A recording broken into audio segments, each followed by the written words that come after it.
Hello good morning students. So going towards our next topic. तो ये तो complete हो गया था for zero order. Okay yeah this is completed. या फर्स्ट ऑर्डर के लिए कंप्लीट कर चुके थे integrated rate equation for first order reaction. ये हो गया था। लास्ट में इसका जो रिजल्ट है वो दोबारा माइंड में आना चाहिए आपके। That is log a is equal to, या फिर ये वाला याद रखो, ये जो यहाँ है this one, k is equal to 2.303/t log a naught by a. इसके लिए क्या था कि फर्स्ट ऑर्डर की कोई रिएक्शन गिवन हो, उसमें रेट कांस्टेंट निकालना हो तो इस फॉर्मूले को अप्लाई करके आप निकाल सकते हो, या टाइम निकालना हो या कंसंट्रेशन निकालनी हो, जो भी कैलकुलेट करना हो। This A note is for the initial concentration of the reactants. Note this point, this is for the reactant. A is the final concentration of the reactant after time T. इतने time के बाद ए की concentration क्या है।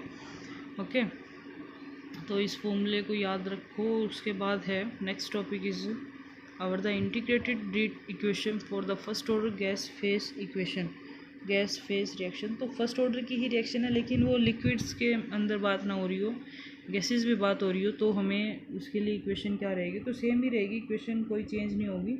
बस थोड़ा सा उसमें आप प्रेशर की बात करोगे तो उसके अकॉर्डिंग थोड़ा सा चेंज आएगा, और बाकी कुछ भी नहीं है।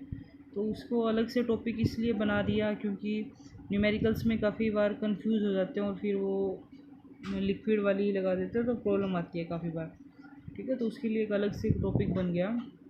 अलग से टॉपिक है नहीं एक्चुअल में, फर्स्ट ऑर्डर का ही है, तो बस गैसेस फेस के लिए। ओके तो try to understand this. So the given reaction, given general reaction is A to B plus C, ये गिवन है। ओके इनिशियल प्रेशर कितना है, जैसे वहाँ इनिशियल कंसनट्रेशन लेते हो ए नोट, यहाँ पे प्रेशर है तो pressure initially P note atmospheric.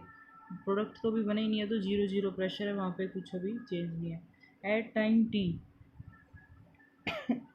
T time के बाद, थोड़े समय के बाद क्या हुआ कि आपका कुछ प्रेशर कम हुआ, बी और सी की साइड कुछ प्रेशर बढ़ा। ये वही इक्विलिब्रियम वाला सारा कॉन्सेप्ट है, कुछ नया कॉन्सेप्ट नहीं है आप लोगों के लिए, आपने काफ़ी प्रैक्टिस की है इसके लिए इन योर लास्ट क्लास +1।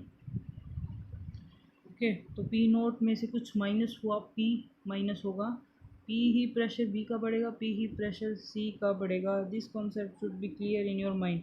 यहाँ से पी कैंसिल, पी ही सब्ट्रैक्ट होगा, 2p सब्ट्रैक्ट नहीं होगा। ठीक है, ये पी बनेगा, ये पी बनेगा। ये चीज़ें काफ़ी बार समझ चुके हो आप। ठीक है ओके तो the next is total pressure of reaction after time T. T के बाद टोटल प्रेशर कितना होगा रिएक्शन का, तो ये जो सारा प्रेशर है ये टोटल प्रेशर होगा। तो पी टी से पी टोटल को मैं डिनोट कर दूँ, तो P naught minus P plus में पी प्लस में पी, इन सबको ऐड कर दिया। ऐड करने के बाद पी टोटल आ गया पी नोट प्लस पी, और इस पी की वैल्यू को यहाँ से निकाल लिया, तो P T minus P note. ठीक है, फिर से देखो, हमें टोटल प्रेशर निकालना है, तो टोटल प्रेशर के लिए हम जो भी टाइम टी के बाद जितना प्रेशर हुआ है उसे ऐड करना है। तो ऐड करने के बाद ये आया, उसके बाद पी टी हमारा ये बन गया, और पी टी से हमने पी की वैल्यू निकाल ली है, सिंपल पी, तो हमारा ये बन गया। ठीक है okay so the pressure of A after time T. अब देखो आप, ए का प्रेशर कितना होगा टी टाइम के बाद, कितना है, पी नोट माइनस पी है, तो पी नोट माइनस पी ही लेना है हमें। ठीक है, ये जो लास्ट इक्वेशन में जो ये निकालते थे ना, तो फर्स्ट ऑर्डर वाली में ये निकाला था हमने, डिवाइड वाला जो ए निकाला था, ये ए, इसका मतलब वहाँ पे क्या है, वहाँ इसका मतलब है पी, और ए नोट का मतलब वहाँ है पी नोट। ओके सो हाँ, यहाँ पे आ जाओ अब, pressure of A after time T.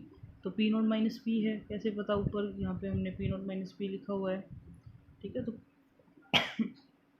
P note है, माइनस का साइन है, पी की वैल्यू क्या है, पी की वैल्यू ऊपर निकाल लिया आपने इस इक्वेशन को सोल्व करके। ठीक है, इस पी की वैल्यू को इक्वेशन को सोल्व करके आपने अभी कैलकुलेट किया है, तो उसकी वैल्यू आपने रख दी। तो P A becomes the pressure of A after time T. जो पी ए है उसकी वैल्यू क्या है, पी ए की वैल्यू है P naught minus P, P naught minus P ये रहा, पी नोट माइनस पी से पी नोट, तो चलो पी नोट ही होता है, उसको क्या निकालोगे, पी की वैल्यू आप निकाल चुके हो यहाँ पे, इसे यहाँ पुट कर दिया।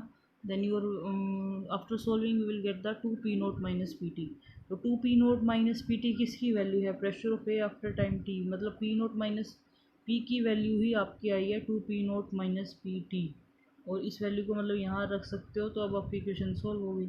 तो क्वेश्चन में क्या कहते हो, फर्स्ट ऑर्डर की रेट इक्वेशन के लिए क्या लिखते हो कि ये लिखते हो, ये याद करके आए हो, सॉल्व करके आए हो पीछे। तो ए नोट को तो पी नोट ही बोला, कोई चेंज नहीं किया। पी की जो वैल्यू थी मतलब ए की जो वैल्यू है वो हमारे पास सोल्व करके 2p0 minus P T I है, तो ये रखना पड़ेगा, इससे न्यूमेरिकल सोल्व होंगे अगर गैसियस फेज की बात करता है तो।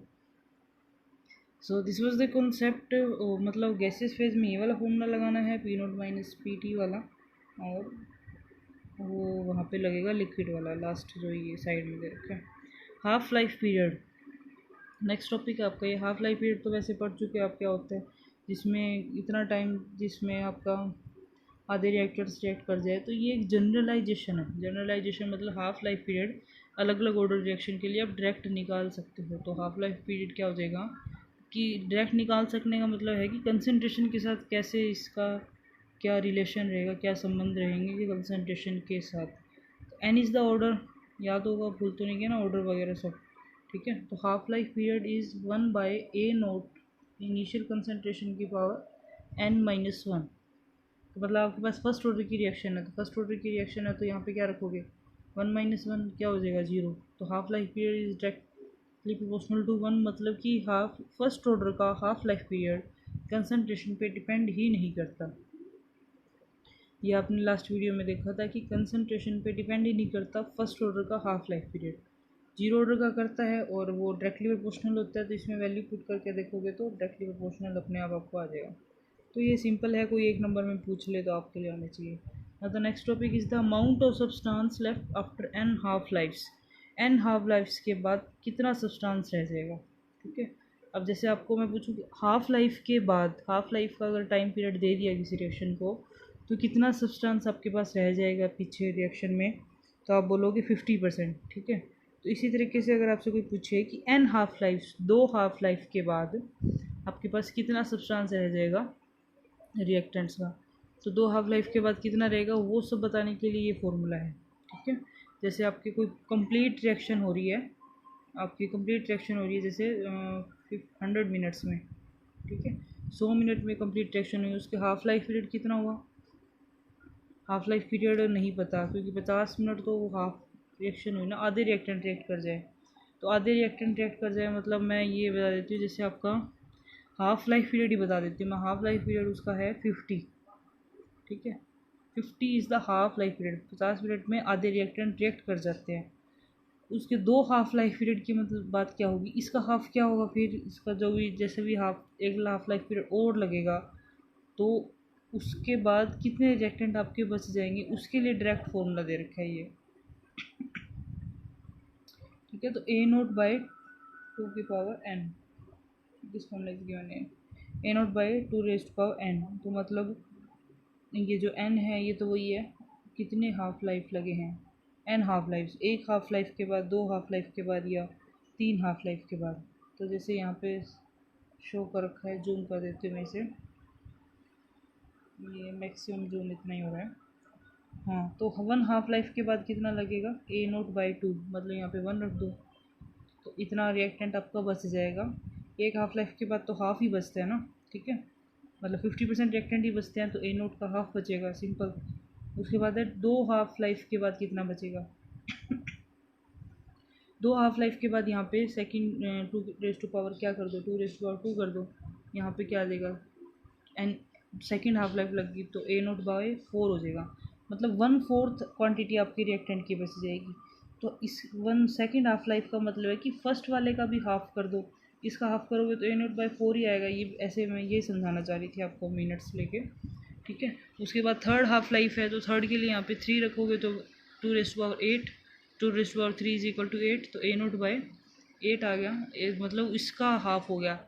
इसका हाफ सेकंड के बाद एक और हाफ लाइफ लगा दोगे तो इसका हाफ हो जाएगा, तो a0/8 हो जाएगा। तो ये एक जनरलाइजेशन है कि कितना सब्सटेंस रहेगा n हाफ लाइफ्स के बाद।